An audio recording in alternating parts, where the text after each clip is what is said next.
Viewer welcome to my channel Shri ji coaching classes. आज हम आपको क्लास 10th की रियल नंबर यूपी बोर्ड के इम्पोर्टेंट क्वेश्चन का क्विक रिवीजन देंगे। गुणनफल क्या होता है? यदि कोई संख्या किसी अन्य संख्या से पूर्णतः विभाजित करती है तो विभाजित करने वाली संख्या का गुणनफल। जैसे 20 के गुणनखंड 1 से डिवाइड होती है, 2 से, 4 से, 5 से और 10 से। गुणनखंड वृक्ष ज्ञात करने के लिए 14 दूनी 28 होते हैं, 2 सत्ते 14 होते हैं। इसमें से हम आपको मेन बताएंगे। किन्हीं दो धनात्मक पूर्णांक ए और बी के लिए मासा और लासा के बीच संबंध क्या होता है? मासा गुणा लासा बराबर पहली संख्या गुणा दूसरी संख्या। अगर तीन संख्याएं दी हों तो तीनों संख्याओं गुणा इंटू लासा ए बी सी का और लासा गुणा लासा बी सी का और लासा सी ए का निकाल लेंगे। अपर में संख्या हमारी क्या होती हैं? जो पी अपॉन क्यू के रूप में होती हैं और इसमें क्यू हमारा बराबर 0 के नहीं होता है। अपर में संख्या वे हैं जिन्हें पी अपन क्यू के रूप में व्यक्त नहीं किया जा सकता है। प्रमेय एक हमारी इसमें होती है, मान लीजिए पी एक अभाज्य संख्या है तथा एक धनात्मक पूर्णांक है। यदि पी ए स्क्वायर को विभाजित करता है तो पी ए को भी विभाजित करेगा। और √2 एक अपर में संख्या है। अब हम आपको न्यूमेरिकल कराते हैं। सबसे पहले MCQ। किन्हीं दो धनात्मक पूर्णांक ए और बी के लिए तो अभी हमने बताया था पहली संख्या गुणा दूसरी संख्या, मासा गुणा लासा, इसलिए डी आंसर है इसका। सहअभाज्य संख्या वो संख्याएं होती हैं जिनमें एक के अलावा और किसी का डिवाइड नहीं जाता। जैसे 18 और 25 में एक का ही डिवाइड जाएगा। 5 और 15 में 5 एकम 5, 5 3 15, 7 एकम 7, 7 3 21 और 31 एकम 31 3 93। इसलिए हमारा सहअभाज्य संख्या 18 और 25 है। वह बड़ी से बड़ी संख्या 70 तथा 125 का भाग दे देने पर शेषफल क्रम से 5 तथा 8 प्राप्त होता है। तो जिसमें शेषफल हो तो हम सबसे पहले क्या करेंगे, 70 में से 5 घटा देंगे और 125 में से 8 घटाकर इसमें हम इसका डिवाइड करेंगे तो 13 आंसर आ जाएगा। इसका आप आंसर देख सकते हैं। मासा गुणा लासा, बड़ी से बड़ी अविभाज्य संख्या 13 है। अगर हमारी 5 शेषफल है तो वही अभी हम सबसे पहले क्या करेंगे, 245 में 5 घटा देंगे और 1037 में से 5 घटा देंगे। तो इनकी फैक्टर करके जब हम मासा पता करेंगे तो 24 आ जाएगा। इसमें हमसे पूछ रहा है ये एक भाज्य संख्या है। अगर किसी भी संख्या के सबसे पहले आप ये देखिए इसमें 2 फैक्टर आ जाएंगे हमारे। एक तो 2 से अधिक फैक्टर आ जाते हैं तो समझ लेना ये हमारी भाज्य संख्या होती है। दी गई संख्याओं में अभाज्य संख्या क्या होती है? 2 हमारी अभाज्य संख्या होती है। केवल दो केवल स्वयं और एक से ही विभाजित हो सकती है।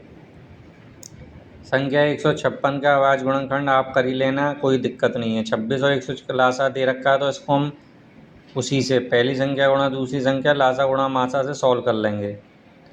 इसको भी हम इसी तरीके से कर लेंगे, मासा गुणा लासा से। 2023 में आया हुआ है हमारा। संख्या 144 के अभाज्य गुणनखंड करके देख लेंगे तो ये आ जाएगा हमारा 2 की घात 4 और 2। इसमें हमारे घातों का पूछा था योग, तो घात हमारी 4 और 2 आई थी इसलिए 6 हो जाएंगी। इसमें हमारा लासा पूछ रहा है तो इसमें हमारा लासा कॉमन देख लेना, 2 की घात 3, 3 गुणा 5 तो ये हमारा 120 आ जाएगा। परमेय संख्या में संख्या का भागफल होता है, अपरमेय संख्या होती है। जैसे मान लो 4/5 है और √3 है तो 4/5 में √3 का भाग देंगे तो अपरमेय संख्या ही आएगी। अब इसके बाद हम आपको लघुत्तरीय क्वेश्चन बताएंगे। HCF दिया हुआ है, LCM दिया हुआ है, तो आप कुछ नहीं है इसमें वही फार्मूला लगाकर HCF ज्ञात कर सकते हैं आप। सेम हमारा ये है। जांच कीजिए कि प्राकृतिक संख्या n के लिए संख्या 6 की घात n अंक 0 पर समाप्त होती है। तो सबसे पहले हम क्या करेंगे, 6 के फैक्टर कर लेंगे, 2 और 3। हमको पता है अगर किसी के 5 फैक्टर आएँ तो वो हमारे शून्य में समाप्त होती है। अब इसमें हमारे 2 और 3 फैक्टर हैं इसलिए ये हमारे शून्य पर समाप्त नहीं होगी।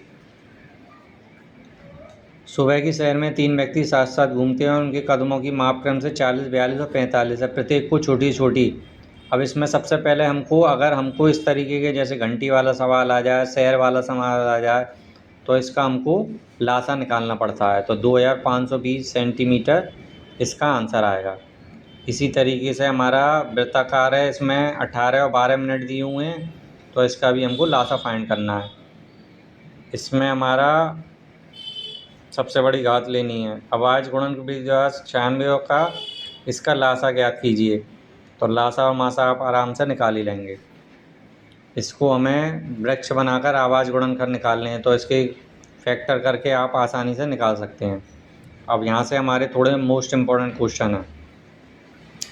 सिद्ध कीजिए 2 + √3 एक अपरिमेय संख्या है। तो कभी भी अपरिमेय संख्या को पहले हम परिमेय संख्या मानते हैं।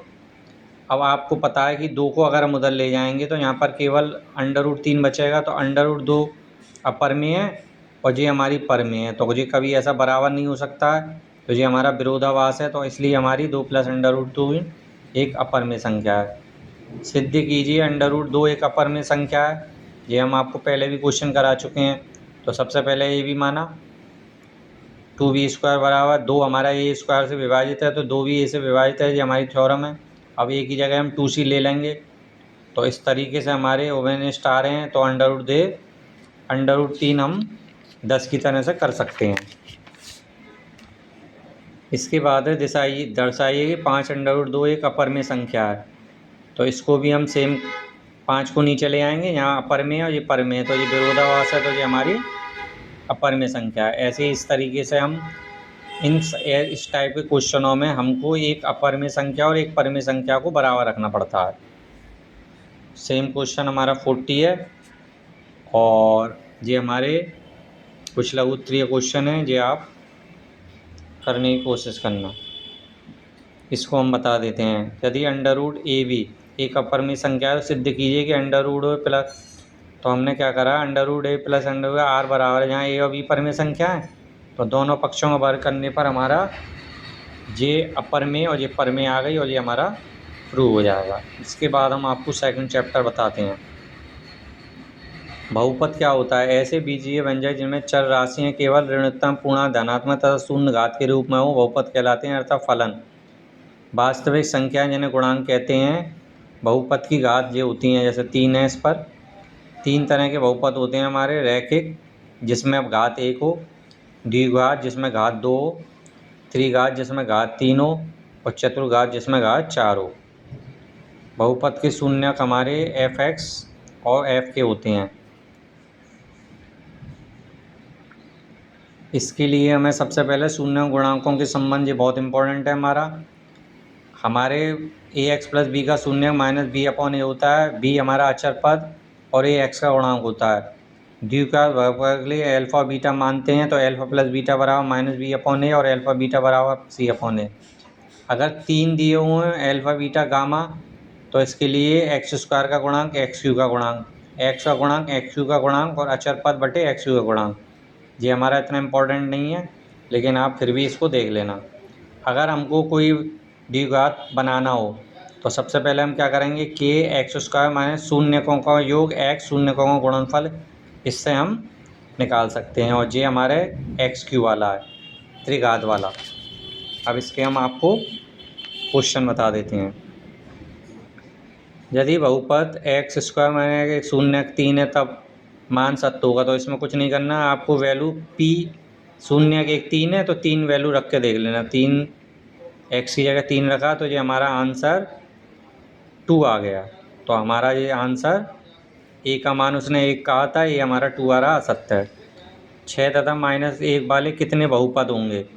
तो इसके लिए हमको इक्वेशन बनानी पड़ेगी। तो x² - शून्यकों का योग, शून्यक हमारे 6 और 1 हैं, और शून्यकों का गुणनफल करके हम ये इक्वेशन बना लेंगे। तो अपरिमेय बहुपद हो सकते हैं। इसके हमें शून्यक पता करने हैं। तो ये हमारा पूर्ण वर्ग के रूप में है, तो x + 9 है, अतः दोनों शून्यक समपाती या समान होंगे, क्योंकि 1 से आएंगे। इसमें -1 दिया हुआ है हमें, तो वैल्यू पुट करके हम इसमें आसानी से निकाल लेंगे। एक द्विघात बहुपद के अधिक से अधिक शून्यकों की संख्या बताइए। तो वो कह रहा है कि एक द्विघात बहुपद के अधिकतम शून्यकों की संख्या 2 होती है। इसमें हमको शून्यक बताने हैं, तो ये हम इसके फैक्टर करके देख लेंगे। फैक्टर हमारे आएंगे इसमें 3 और -1। इसके शून्यक बनाने फैक्टर करके आप आसानी से करते हैं। 5 दूनी 10 होते हैं, 2 और 5 7, ये हमारे -2 और -5 आएंगे। इसमें हमको कौन सा ग्राफ द्विघात बहुपद का नहीं है, तो इसमें हमारा D एक्स अक्ष को 3 स्थानों पर प्रतिच्छेद करता है, अतः ये त्रिघात हो गया, इसलिए ये हमारा बहुपद नहीं है, द्विघात होना चाहिए। इसमें शून्यकों की संख्या देखो 1, 2 और 3 हो जाएगी। बहुपद के शून्यक होंगे, इसमें हमारे शून्यक देखो 1, 2, 3 और 4 हो जाएंगे। किसी बहुपद f(x) के लिए वह ग्राफ दिया है, ग्राफ में f(x) के शून्यकों की संख्या होगी। आपको केवल x अक्ष पर देखना होता है, तो x अक्ष पर हमारे शून्यक 1 हैं, तो इसका आंसर 1 हो जाएगा। इसमें हमको ग्राफ का आकार बताना है, तो ये ग्राफ का आकार हमारा किसी द्विघात बहुपद के लिए संगत समीकरण का ग्राफ परवलयाकार होता है, पैराबोलिक। यदि a ग्रेटर देन 0 तो ग्राफ ऊपर की ओर खुला होगा, और यदि a 0 छोटा हो तो ग्राफ नीचे की ओर खुला होगा। शून्यकों का योगफल बताना है, तो योगफल के लिए तुम्हें पता ही है, फॉर्मूला होता है x का गुणांक बटे x स्क्वायर। तो x का गुणांक 5 है और x स्क्वायर का गुणांक 3 है, तो ये आंसर आ जाएगा। शून्यकों के योग तथा गुणनफल बताने हैं, सेम ऊपर जैसा है, -x का गुणांक बटे x स्क्वायर का गुणांक, अचर पद बटे x स्क्वायर का गुणांक। तो शून्यों योग तथा गुणनफल का भी अनुपात पूछा था उसने, तो 7/6 और 1/2 निकाल कर ये हम 7:3 आ जाएगा। एक द्विघात बहुपद के शून्यकों का योग तथा गुणनफल क्रम से, तो इसमें हमें कुछ नहीं करना है, x स्क्वायर माइनस शून्यकों का योग इक्वेशन लगानी है और सॉल्व करना है। ये हमारा शून्यक है, इसमें भी हमें इक्वेशन पुट करनी है। इसमें कह रहा है शून्यकों के वर्गों का योग, तो पहले तो हम alpha plus beta minus B upon A और निकाल लेंगे, तो alpha square plus beta square formula होता है अल्फ़ा प्लस बीटा का whole square minus 2 alpha beta, value put करके आसानी से निकाल लेंगे। इसमें शून्यकों का योग लगा लेना, पहले 10 आएगा और गुणनफल कर लेना तो 22 आएगा, इक्वेशन बना लेना। और ये त्रिघातीय वाला है, तो इसमें alpha beta gamma B upon A होता है, beta plus gamma B upon A, और alpha beta beta gamma C upon A होता है। तो अल्फ़ा बराबर 0 रखने पर हमारा beta gamma C upon A आ जाएगा। इसमें हमको शून्यक ज्ञात करने हैं, तो ये वो स्प्लिटिंग मेथड से करके पहले बहुपद निकाल लिए और ये हमने चेक कर लिया। इसी तरीके से सेम ये वाला और आसानी से आप कर सकते हैं। इसमें हमको शून्य गुणनफल पता करना है, तो पहले तो हमने इसको वाई स्क्वायर 1/2 का भाग दिया है और 2 का ही गुणा किया है, तो इसको सही करके हम आसानी से निकाल लेंगे।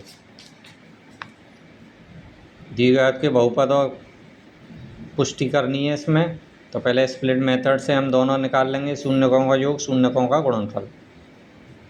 इसमें क्या कह रहा है, यदि द्विघात बहुपद एक शून्यक है दूसरे शून्यक का दोगुना है, तो पहले तो हमने अल्फ़ा मान लिया और 2 अल्फ़ा, तो 2x स्क्वायर ये क्वेश्चन में दिया है, तो पहले हमने योग निकाल लिया, ये आया हमारा अल्फ़ा 5/6, तो 2 अल्फ़ा दिया था, तो अल्फ़ा की जगह 5/6 रख कर ये आंसर निकाल लिया हमने। अब शून्यकों का गुणनफल निकाल लिया, अल्फ़ा इंटू 2 अल्फ़ा। इस तरीके से हमने आसानी से सॉल्व कर लेंगे। क्वेश्चन नंबर 3 आप आसानी से कर ही लेंगे। क्वेश्चन नंबर दीर्घ उत्तरीय क्वेश्चन, राजेश ने गरीब बच्चों को कुछ धनराशि पुस्तकें दान दी हैं। इस तरीके से हमको क्वेश्चन दिया है, शून्यक अल्फ़ा और बीटा हैं, तो अल्फ़ा प्लस बीटा बराबर गुणांक बटे कर देते हैं, और शून्यकों के लिए योग, तो 2 अल्फ़ा ये क्वेश्चन में हमें दिया है, प्लस कर दिया, और अल्फ़ा प्लस बीटा की वैल्यू हमें दे रखी है 5/2, ऐसे गुणनफल करके ये आसानी से निकाल लेंगे। 3 शून्यक दिए हैं, ये इस तरीके क्वेश्चन आप देख लेना।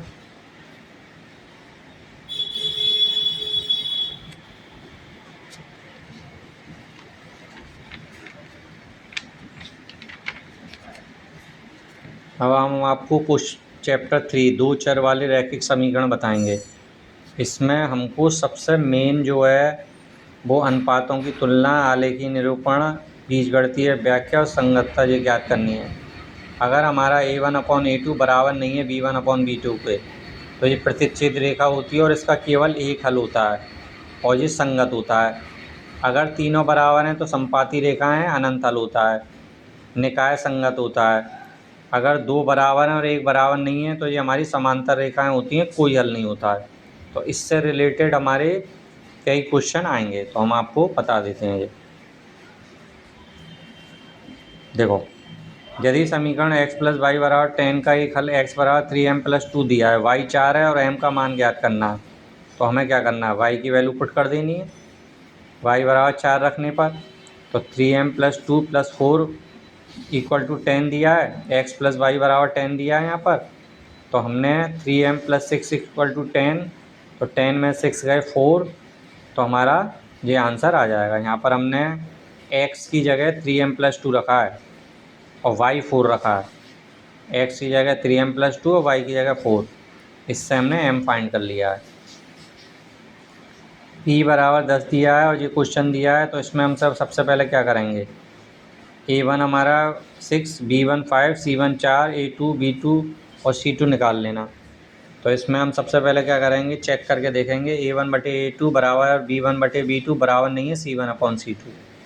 तो इस तरीके से p हमारा 10 आ गया। समीकरण में का कोई हल नहीं है, तो कोई हल नहीं का अभी हमने आपको बताया था a1/a2 b1/b2 बराबर c1/c2 होता है। इसके बाद हम आपको लघुत्तरीय क्वेश्चन बता देते हैं।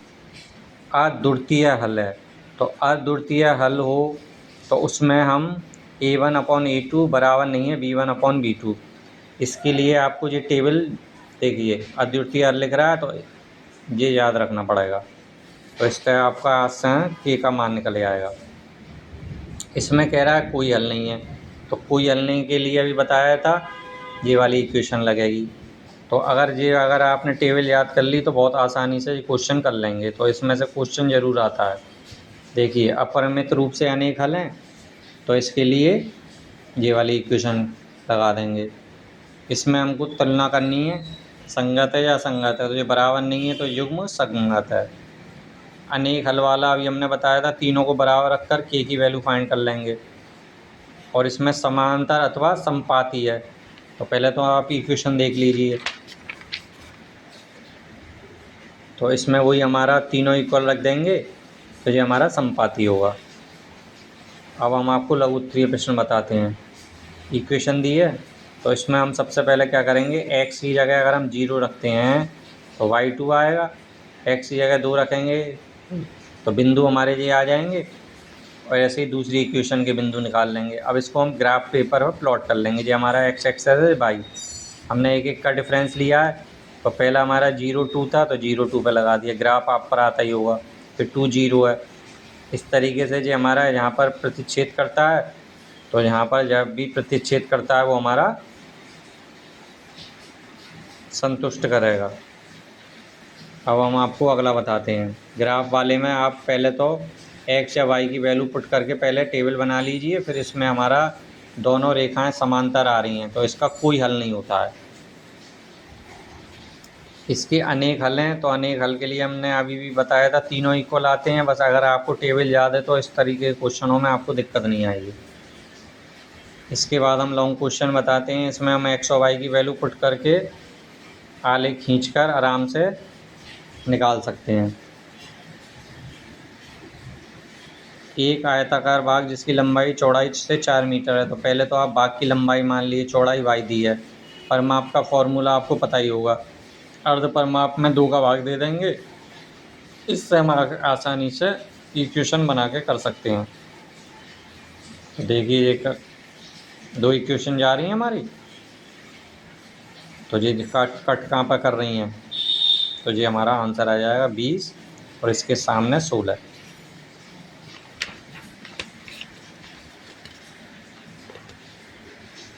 इसके बाद आती है हमारी रैखिक युग्म सम करने की 3 विधियाँ होती हैं। देखिए, प्रतिस्थापन विधि, विलोपन विधि, और इसमें हमारे अंक वाले क्वेश्चन आते हैं, भिन्न दूरी चाल वाले आते हैं।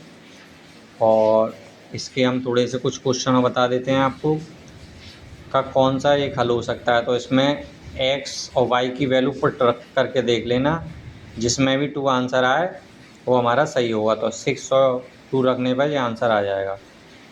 ऐसे ही देखिए, अब इसको 2 समीकरण सॉल्व करने हैं, तो इनकी एक याद रखना, y और y सेम है और अपोजिट साइन हो तो कट जाते हैं। x और x 2x, x 47 आ जाएगा और एक्स की वैल्यू पुट करके हमारा वाई आ जाएगा।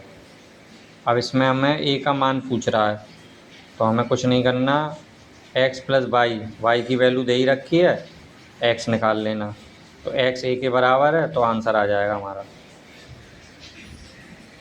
इसी तरीके से देखिए, ये समीकरण वाई से वाई कट जाएगा, 2x, सॉरी ये प्रतिस्थापन विधि से कर लेंगे, तो एक्स वाई को उधर ले जाएंगे, एक्स बराबर 2 + वाई, तो वाई की जगह रखकर हम प्रतिस्थापन विधि से निकलेंगे। दो संख्याओं का योगफल और अंतर दिया है, तो पहले योगफल कर लिया 8 और अंतर कर लिया, तो ये इसको हम किसी भी विधि से कर लेंगे। दो संख्याओं का योगफल 24 है और उनमें से संख्या दूसरी की दोगुनी है, तो माना संख्याएं x + y बराबर 24 एक दुगनी है, तो x की जगह 2y रखकर y की वैल्यू फाइंड कर लेंगे। इसको हम इक्वेशन से सॉल्व कर लेंगे। ये हमारा प्रतिस्थापन विधि से आप कर लेना, ये विलोपन विधि है।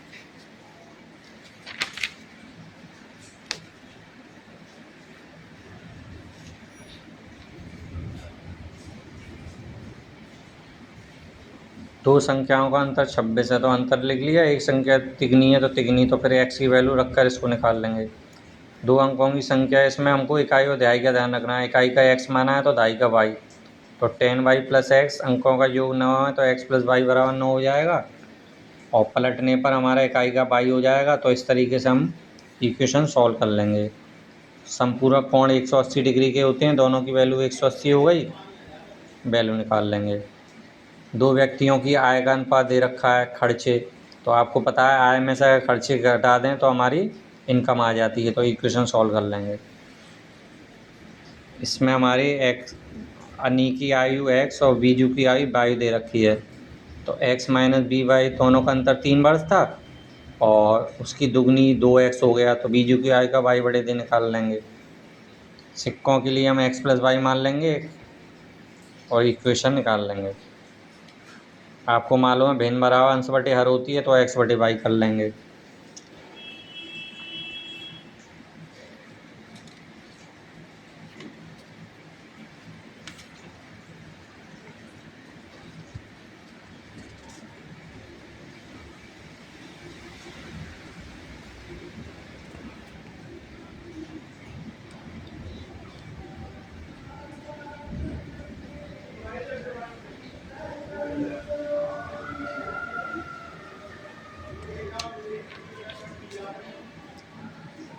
ज़्यादा ही